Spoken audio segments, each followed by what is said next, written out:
Hi there, this is Harry, and welcome back to Advanced English Lessons with Harry, where I try to help you to get a better understanding of the English language, helping you with vocabulary, problems with adjectives, verbs, expressions, whatever they are, you've come to the right place. So, in this particular Advanced English lesson, we're looking at advanced adjectives, okay? So these are adjectives that you can use in everyday speech, you can use them in conversational English, you can use them in business English, and that to replace the more normal or boring everyday adjectives that you find yourself using repeatedly. As you know, I'm a real believer in online lessons as the best way in which you can improve your language skills, in my case, English. So let me just take a few minutes to talk to you about Preply. Preply is an online tutor platform. They have over 50 languages available, and they have native tutors in Spanish, French, Portuguese, German, and many, many more. They have over 32,000 tutors for you to pick from, and you can use their filters so that you can narrow down your search, make sure you get the tutor that fits you exactly right. Preply is available on desktop and a mobile app. Self-guided language learning can be challenging to maintain, and many language learning apps offer a one-size-fits-all approach that may not suit or be effective for everyone. In-person learning, on the other hand, can be both expensive and complicated. The key to success is commitment and learning from real expert tutors, and Preply offers you just that and much, much more. With Preply's 100% satisfaction guarantee, they will also replace the first teacher that you selected for any reason it doesn't meet up to your requirements. Isn't it about time you tried Preply? Make sure you click on the link in the description below and get your 50% reduction for the first lesson that you purchase with Preply.com. Thanks Preply for sponsoring this lesson. Okay, so let's crack on with the lesson today. As we said, advanced English lesson, all to do with advanced adjectives, and we have 20 in total.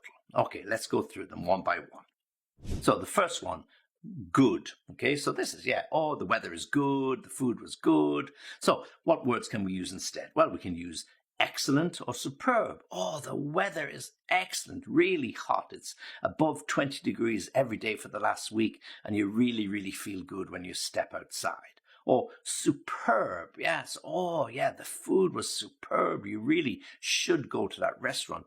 I've never tasted better. So good, excellent, or superb. For example, the concert was excellent, with the musicians delivering a flawless performance. The concert was excellent, with the musicians delivering a flawless performance.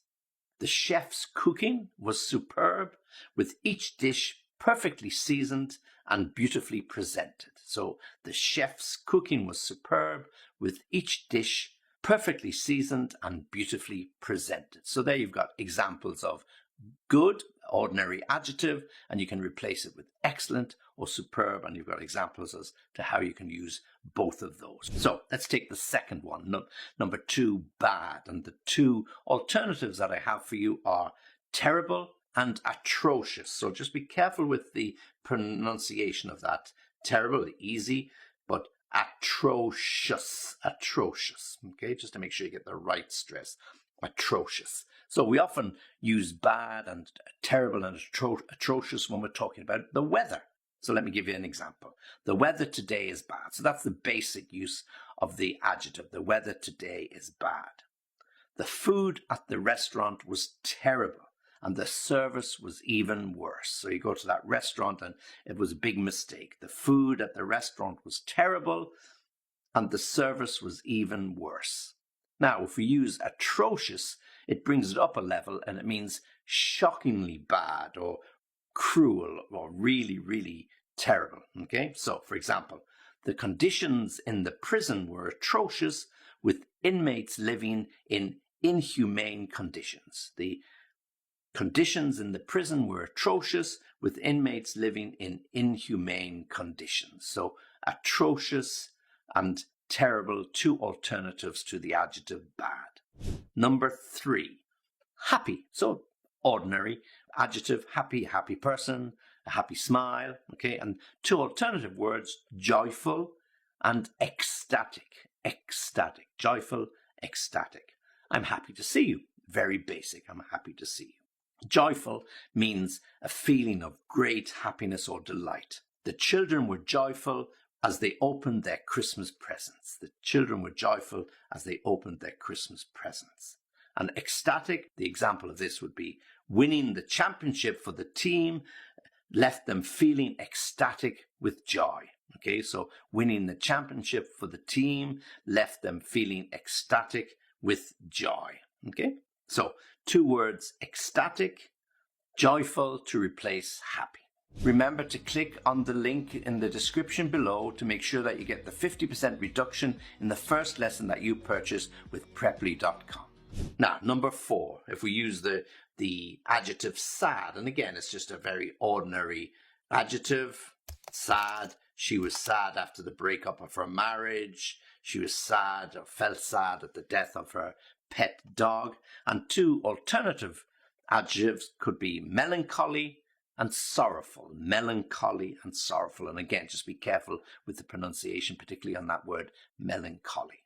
Melancholy, a feeling of sadness or pensive thoughtfulness, so something deep in thought. Let me give you an example. The melancholy song brought back memories of a lost love and left her feeling blue. So therefore paints the picture that somebody really had a lost love many, many years or decades ago, and when she heard this song, it brought back all those unhappy memories. The melancholy song brought back memories of a lost love and left her feeling blue.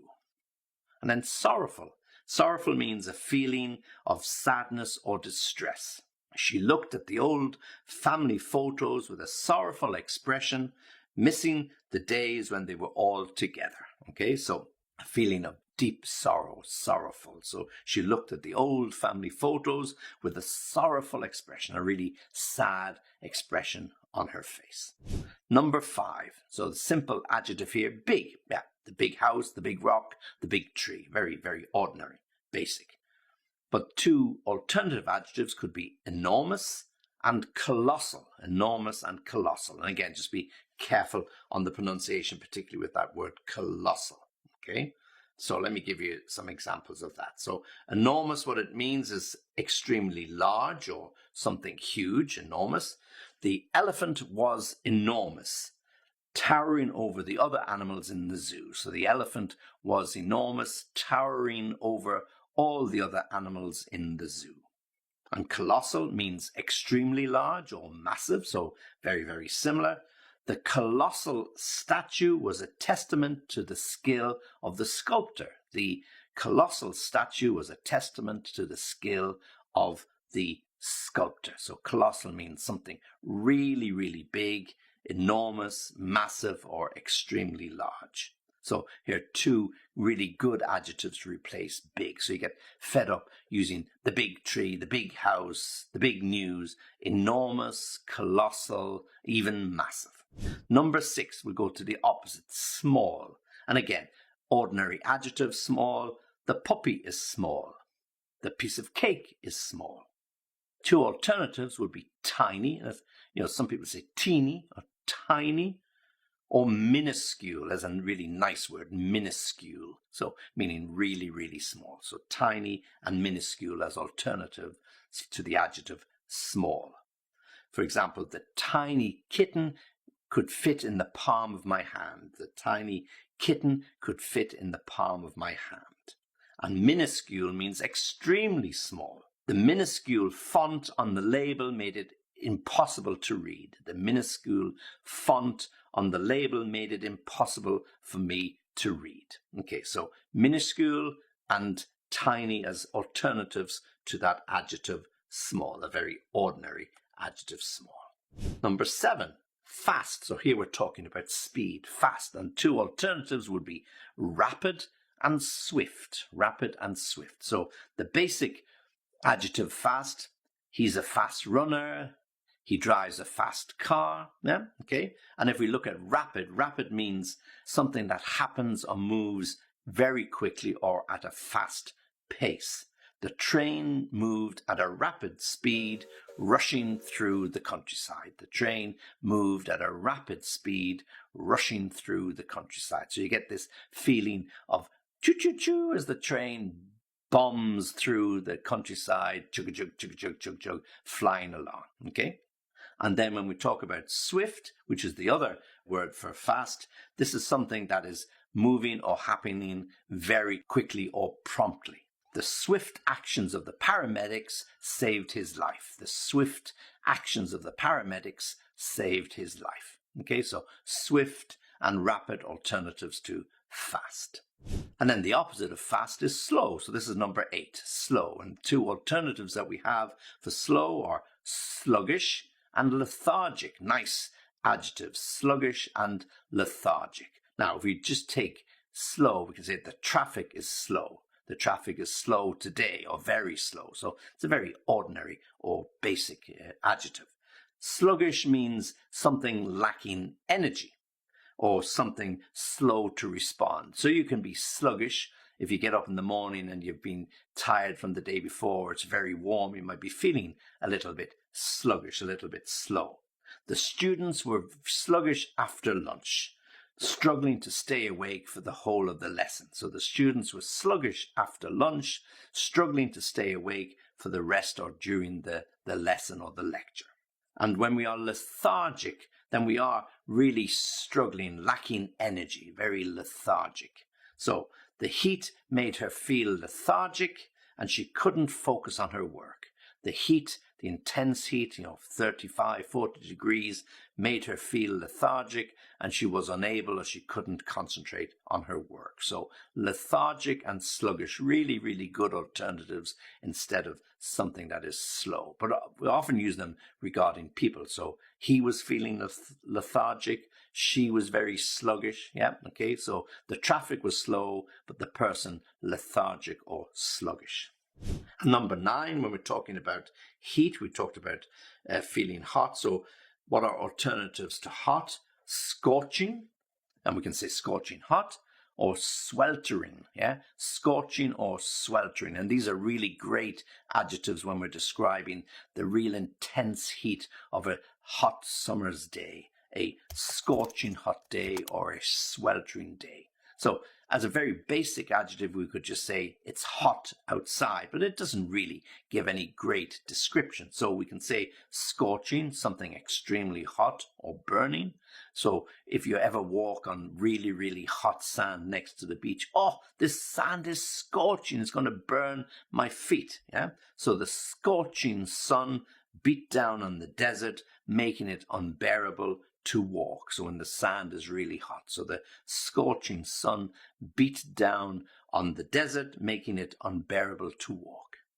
And sweltering is when it's really uncomfortable and humid, okay? So you can be sitting in a classroom or a university room or even in your office without air conditioning, and it's a really hot day, it's uncomfortable and you feel that humidity. The sweltering heat of the summer made it difficult to sleep at night. So we've all witnessed and experienced that in the past. Yeah, the sweltering heat of the summer made it difficult to sleep at night.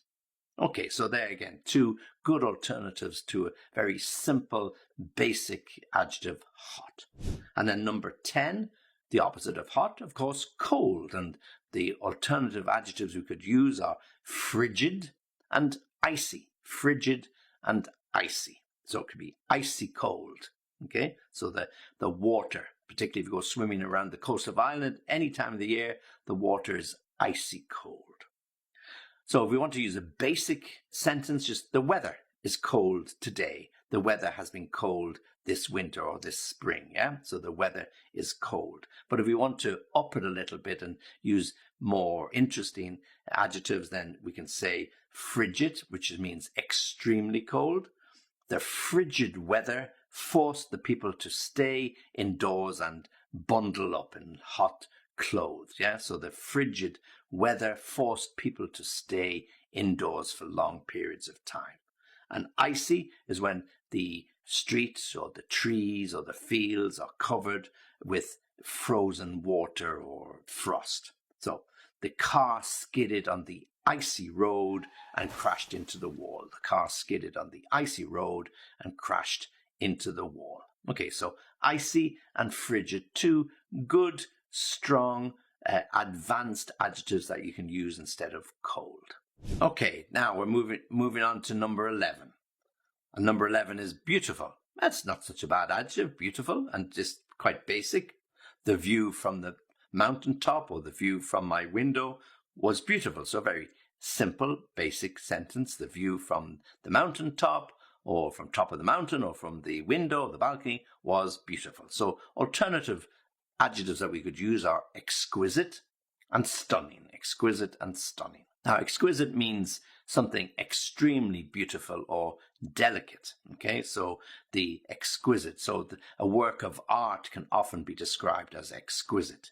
The artist's work was exquisite with intricate details and stunning colors. Okay, so here we've got both of them used in the one sentence. The artist's work was exquisite with intricate details and stunning use of colors or stunning colors. So exquisite and stunning, both words that we can use to replace beautiful. And when we use stunning, it's something that's usually very attractive or impressive. Okay, so we can talk about a person being stunning. Okay, so the clothes that they wear is stunning. So something that is very, very attractive or very, very impressive. The sunset over the ocean was stunning with vibrant shades of orange and red. Okay, so the sunset over the ocean was stunning with vibrant shades of orange and red or orange and pink, whichever way you describe the sunset. Okay, now the opposite of beautiful, of course, is ugly. So that's number 12, ugly. So ugly is, the ugly sweater or the ugly painting on the wall, just a very basic description. And two alternative words we could use are unappealing, so something that doesn't appeal to us is unappealing, or unsightly, unsightly. Okay, now unappealing means something that lacks definition or is lacking in attraction or charm. The dull, unappealing color of the dress made it difficult for her to stand out at the party. Okay, so if somebody goes to a party, the dress they picked wasn't quite the one that they really intended to wear, and the dull, unappealing color of the dress made it difficult for her to stand out at the party.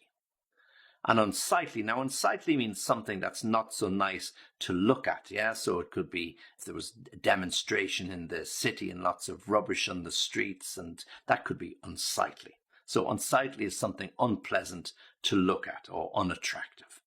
The graffiti on the wall was unsightly and ruined the appearance of the neighborhood. So if you go through some city and the walls have been sprayed with graffiti, that can often be very colorful and very artistic, but some other people might regard it as a little bit unsightly. Okay, and if there are, as I said, demonstrations in the streets or protests and people stop collecting rubbish, well then that piled up on the streets, that can also be very unsightly. So rather than saying ugly, we can use unsightly or unappealing to the eye, unappealing or unsightly. Number 13 is easy. Okay, now simple basic sentence, that was an easy task, that was an easy exam, that was an easy question. And two words as alternatives could be effortless or untroublesome, untroublesome. So effortless or untroublesome as replacements for easy. Effortless, something that you do with ease or without exertion. So you don't have to exert yourself, you do it with ease. This is a good definition of effortless. She made the difficult task look effortless with her natural talent. She made the difficult task seem effortless with her natural talent. And untroublesome, meaning something that doesn't cause us any trouble. So when we describe it, it's not causing difficulty or any problems, easy to manage, easy to deal with. So as the example, the new software was untroublesome and didn't require any technical knowledge to install it. The new software was untroublesome and didn't require any technical knowledge to install it. Okay, now let's move on to number 14. So the opposite of easy, of course, is difficult, and alternative words for difficult would be arduous, And challenging. Challenging, you probably know well. Arduous, a little bit more difficult. And again, difficult on the tongue. Arduous. So a simple basic sentence. That was a difficult exam. That was a difficult test. So arduous means you have to, or it involves great effort or difficulty. Great effort or difficulty. Climbing to the top of the mountain was an arduous task, but the view from the summit was well worth it. Okay, so climbing to the top of the mountain was an arduous task, but the view from the summit was well worth it. And then challenging as the alternative word for difficult. Challenging means something that tests your abilities or skills. For example, the math problem on the test was challenging, but the students were determined to solve them. The math test or the maths problems on the test were challenging, but the students were determined to solve them. Okay, so difficult, challenging, arduous. And again, practice that pronunciation. Arduous. Arduous. Number 15, like me, feeling a little bit old. And the basic word here, that's an old car, that's an old man. Very basic. But if you wanted two alternatives, you can use ancient or antiquated. Ancient or antiquated. And antique comes from antiquated. So ancient means belonging to the very distant past. Okay, so ancient times, ancient history. The ancient civilization of the Mayans left behind many impressive ruins. The ancient civilizations left behind many impressive ruins. And when we use antiquated, it's something that is very outdated or old-fashioned. So you can have an antiquated equipment or antiquated technology. Okay, so the antiquated machinery of the factory was no longer efficient and had to be replaced. The antiquated machinery of the factory was no longer efficient and had to be replaced. So if we want to replace old with ancient, something from bygone years, ancient, or antiquated, really old-fashioned and out of date. 16 is new. Okay, so the opposite of old is new. So if we want to look at a very basic sentence for new, that's a new gadget, that's a new dress, that's a new car, whatever it might be. And if we're looking for two alternative words, novel and innovative. Novel and innovative. Novel means something new or original. Okay, her novel approach to problem solving was greatly appreciated by her bosses. Her novel approach to problem solving was greatly appreciated by her bosses. Novel meaning new. And then if we use innovative, it's about introducing a new way of doing things or a creative ideas, different ways to do something, something that you hadn't tried before. Innovative. The company is known for its innovative products that have revolutionized the industry. So the company is known for its innovative products that have revolutionized the industry. Number 17, clean. Okay, so simple, the house is clean, the shoes are clean, the kids are clean. But if we want alternatives, pristine, pristine, and immaculate, immaculate, pristine and immaculate. So really good adjectives that you can use instead of clean, pristine and immaculate. Now, pristine means usually in perfect condition or untouched or unspoiled, pristine. So the car, when it was cleaned and polished, was in pristine condition. Even though it might have been 20 years old, it was really, really clean and shining, pristine. The beach was pristine with clear blue water and white golden sand. Immaculate, again, something that is absolutely perfectly clean and you couldn't pick fault with it. There are no flaws at all. Immaculate. The house is pristine and in immaculate condition. Anybody would be delighted to live in it or even to buy it. Okay, so the house was presented in pristine and immaculate condition. You could eat off the floor. You could eat off the floor. Pristine and immaculate. So really good words to describe something clean, but a nice way to describe it. Now, the opposite of clean, of course, is dirty. So this is number 18. And alternative words for dirty would be filthy. And we often use those two together. Filthy, dirty, when you really want to describe something really, really dirty. Oh, it's filthy dirty in there. I wouldn't go in there. Filthy dirty. And the other one, grimy. Yeah, so something grimy is dirty. Yeah, like a really dirty oven that hasn't been cleaned for many, many months. So we can just simply say in the basic language, a dirty shirt. So it describes that the shirt isn't fresh and it isn't clean, it's dirty. But if we use filthy, it's extreme, extremely dirty, covered with filth, or in a state that you just couldn't wear it, or it's unsanitary. Yeah, okay. So the kitchen was filthy after the party, and it took him 2 days to clean it. So the kitchen was filthy, or you could even say filthy dirty, after the party, and it took him 2 days to clean it. After working in the garage all day, his clothes were grimy and covered in grease. So after working in the garage all day, his clothes were grimy and covered in grease or oil. Okay, so dirty, filthy or filthy dirty, how we use them together, and grimy. So something grimy and something dirty or filthy dirty.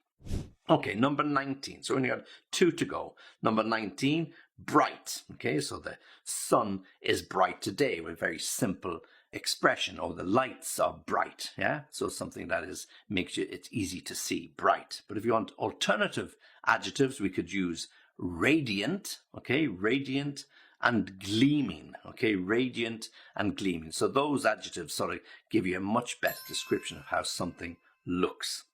Radiant. So radiant means shining brightly, okay, giving off a very bright, glowing light. The sun was radiant as it rose over the horizon. The sun was radiant as it rose over the horizon, filling the sky with a bright orange glow. Okay, so a wonderful picture. So the sun was radiant as it rose over the horizon, filling the sky with a brilliant orange glow. So radiant. Or somebody could look radiant, in a beautiful dress, beautiful coat, hair perfect. So, she looks radiant. So really, really beautiful. And then gleaming. Gleaming means, again, shining brightly with reflecting the light. Okay, so a polished car could be gleaming. So I want that car gleaming bright when I come back. So I want you to wash and polish it because I'm going to sell it next week and it really has to look its best. Okay, now the last one, number 20, which of course is the opposite of bright. You've got the idea now, and that is dark. Okay, and the 2 words that we could use instead of dark are dim and somber. Yeah, dim and somber. Okay, so just be careful again with the pronunciation on somber. As a simple sentence, the room was dark because the lights were switched off. The room was dark because the lights were switched off. It's a very, very simple statement. The peeling wallpaper and broken windows gave the house a gloomy appearance. Okay, so if we're looking at gloomy or dim, okay, so when something is dim, it's dark or gloomy. So we can say the peeling wallpaper and broken windows gave the house a dim and gloomy appearance. Dim meaning dark and dull and not so interesting, and gloomy meaning not something you could see so clearly, but not something very pleasant. Okay, so dim and gloomy. So there are lots of words like dark, dim, depressing, gloomy, all mean the same thing. Okay, and then when we talk about somber, somber is dark or dull in color. So you could be dressed in a somber suit, perhaps because you're going to a funeral, or perhaps because you don't like bright colors. So it's not necessarily gloomy, but they are dark and somber. So often a somber appearance when somebody's going to a funeral because it's a sad occasion. So the somber sky indicated that a storm was coming. So perhaps the sky, when you look at it, is dull and dark, and there's a storm on its way. So the somber sky indicated that a storm was on its way. So when we talk about dark, we can talk about dim or gloomy, as I said, or somber. Okay, so somber can often refer to clothes or the style of clothes that somebody wears, whereas dim often refers to the light or the lack of light in a particular room, or where the painting and decoration, as I used in my example, the broken windows and the wallpaper peeling off the walls, give the room a gloomy, dim look, not so pleasant, not something that you'd like to rent. Okay, so there you have 20 different ordinary or basic adjectives, and in each of the examples I've given you 2 additional words, adjectives that you can use to replace them. Okay, so you've got 20 basic ones and you've got 40 other or extreme adjectives that you can use, more advanced adjectives that you can use in lots of different descriptions.